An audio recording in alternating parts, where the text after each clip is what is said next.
ማለዳ የወፏ ምክር። አንድ ሰው አንዲት በጣም ቆንጆ ወፍ በመዳፉ ውስጥ ይዞ ጨምቆ ሊገላት ሲል ከመሞቷ በፊት 1 ወይም 2 ቃላት እንድትናገር እንዲፈቅድላት ጠየቀችው። እንዲህም አለችው፣ እባክህ አትግደለኝ። 3 ጠቃሚ ምክሮችን እሰጥሃለሁ። የመጀመሪያው ምክር በእጅህ ያለውን ነገር አትልቀቅ። ሁለተኛው ምክር ደግሞ ስለሆነው ነገር ሁሉ አትጨነቅ ካለችው በኋላ ዝም አለች። ሶስተኛውንም ምክር እንድትነግረው ዘንድ ጠየቃት። ሶስተኛው ምክር ደግሞ ለልጆችህና ለልጅ ልጆችህ በጣም ጠቃሚ ስለሆነ ካለቀቀኝ አልነግርህም አለችው።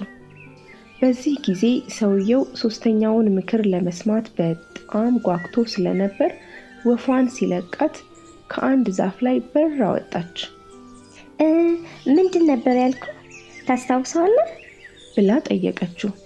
እሱም በእጅህ ያለውን አትልቀቅ ነበር ያልሽኝ አላት። ሁለተኛውስ? ስለሆነው ነገር ሁሉ አትቆጭ። አዎ እንደዛ ነው። ነገር ግን የነገርኩህን ነገር አልጠበቅክም። ባትለቀኝ ኖሮ በሆዴ ውስጥ ለልጅ ልጅህ የሚሆን ወርቅ ታገኝ ነበር። ይኸው ነው አለችው። ሰውየውም ሶስተኛውስ ታዲያ አላት። እሷም ሶስተኛው የሁለተኛው ምክር ድጋሚ ነበር።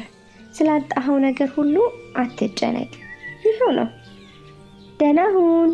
ምክሬን ባለመቀበልህ በድህነት ትኖራለህ ብለው በረረች። ተረቴን መልሱ። አፌን ፎሎ፣ ላይክ፣ ኮሜንት እንዲሁም ሼር በማድረግ ያብሱ። እወዳቸዋለሁ። ባይ